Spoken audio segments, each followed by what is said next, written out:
scribelings, you're all very welcome along to this open creative writing video course brought to you by me and by the Bluebell Arts Project. My name is Abby Oliveira and I'm a writer and performer, and I have nearly 15 years experience of delivering workshops on writing and performance in various guises, including to all ages, all skill sets and all levels of experience. So you're all very welcome to join us for this short video course. Each week I will be presenting you with a prompt and a task, and the idea being is that you spend the week afterwards working on those things, and hopefully they might keep your mind occupied when you find the isolation is getting to you a little bit, because I know how that feels. So, pens and paper at the ready, folks? Let's go.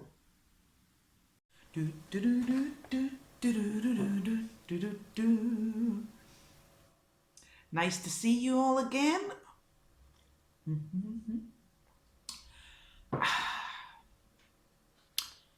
For this video, we'll be focusing on poetry, and hopefully, in a week's time, you will have written a poem, or maybe even two, or maybe even more than that, if you're particularly prolific, which I'm not, but you know. Now for me, part of being a writer and a performer has always involved going on the radio. I've gone on the radio lots and lots of times, and one question that inevitably always ends up rearing its lovely head is, so, Abby, what is poetry? Why you mean like literally or philosophically or like what do you do? Like, how am I supposed to answer this in a way that does poetry justice in the 42 seconds we've got left until the news comes on? The pressure! Maybe it would be more accurate to ask, what are the elements of poetry? That is, the set of tools used to create a poem. Well, Terry, you've come to the right place to ask, for here is a list of some of those elements of poetry. 1. We have lines and stanzas. Where prose uses sentences and paragraphs to create and convey meaning, poetry uses lines and stanzas. Now, the poetic line is similar to a sentence, but they're not the same thing. Poetic lines aren't subject, for example, to the same sort of grammar and punctuation rules as sentences would be. Think of the poetic line as more of a way to control the rhythm of your poem and to convey meaning. The choices that a poet makes in how they use their line breaks should always have a reason behind them.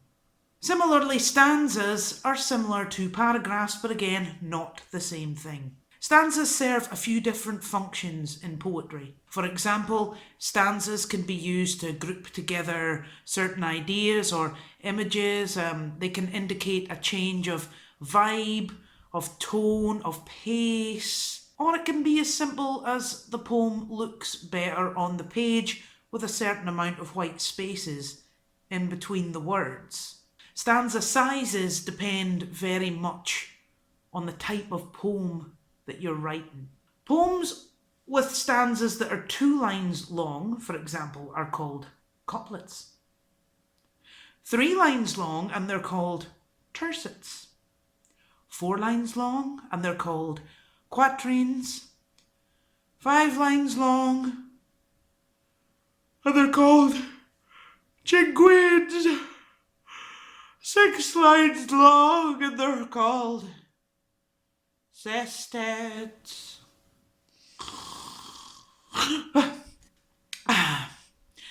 Yeah, so anyway, feel free to Google those. Number 2 in our list of the elements of poetry is rhyme and rhythm, of course. Yes, self-explanatory, we all know what rhyme and rhythm are.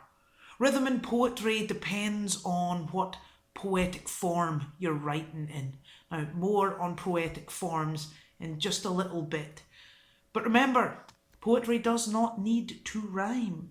In fact, there is much much snobbishness and disdain out there among the really real poetic poets where it comes to rhyme. But meh, personally I love rhyme, and I love it especially when it is used carefully. So that means when a poet might use some internal rhyme rather than a lot of end rhymes. That's where the line, every line or two lines or a few lines rhymes with the end word in a poem. And of course, when the writer doesn't slaughter syntax altogether for the sake of making an end rhyme fit. To the park I did go, and from the heavens it did snow.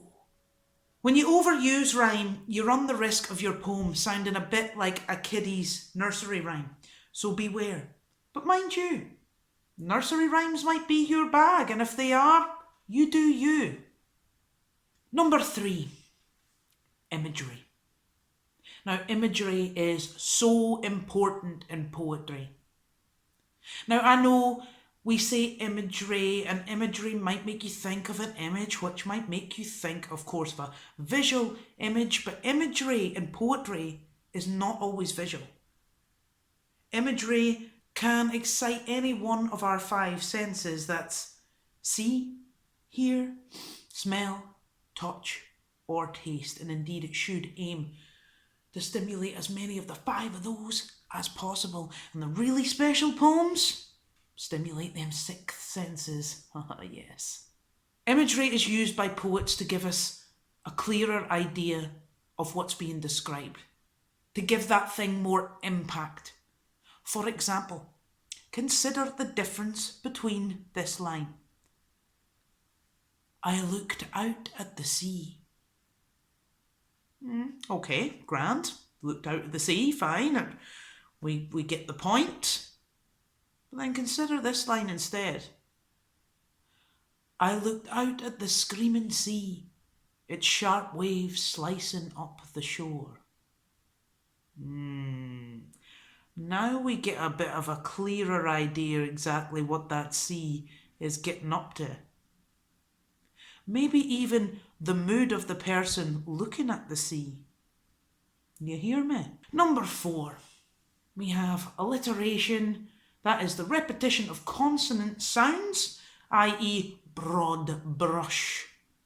And of course, assonance. Assonance is the repetition of vowel sounds.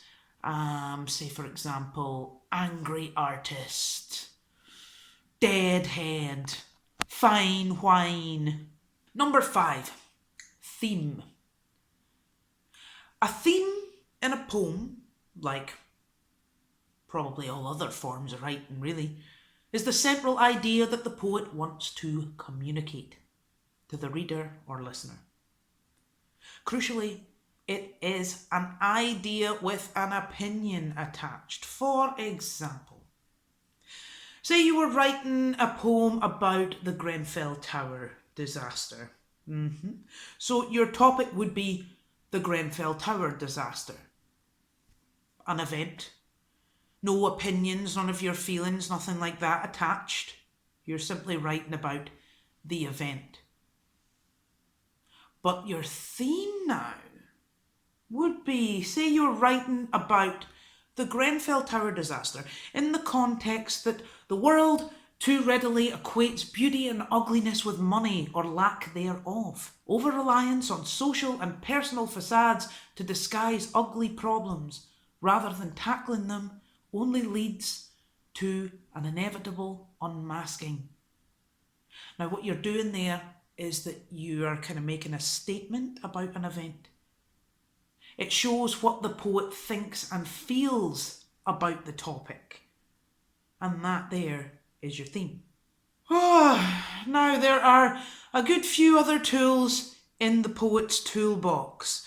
They might be metaphor, simile, symbolism, meter. So if you get a spare half an hour, go onto the computer, Google it yourself, the elements of poetry, have a look through anything that we've left out here, jot them down in your journals. And now it's time for our first task, you lucky writers. Yes, indeed. Your first task for this video is go online, and I want you to do an internet search for poetic forms. So that's poetic forms, and you'll find that you will get lists containing tens, maybe even hundreds of poetic forms. I would like you to have a read of those lists and maybe pick 2 or 3 that you would like to try writing at some point during the course of this video course. And now for the writing prompt. Your poetry writing mission, should you choose to accept it, is as follows. When you get a wee quiet moment to yourself, and if you can, light a candle, light a bit of incense, maybe you're lying in the bath, close your eyes, and I want you to identify a memory that has stuck out in your mind from your own personal life, and that happened at some point during the past day, the past week, or the past year. And when you can, I want you to look back at the 3 poetic forms that you chose from the first task, and I want you to pick one of those. And you're going to write a poem in that form about that memory. Try to be as detailed as you can. Remember, we have 5 senses, not just one. So, try to stimulate as many of those senses as you can in your poem. And try to incorporate as many of the elements outlined in the Elements of Poetry list that we just went through. And as always, try to complete the prompt in about 1 week. And I'll leave you there. Thank you all very much for joining me in the Open Creative Writing Video course, Video 2. Good luck with your writing.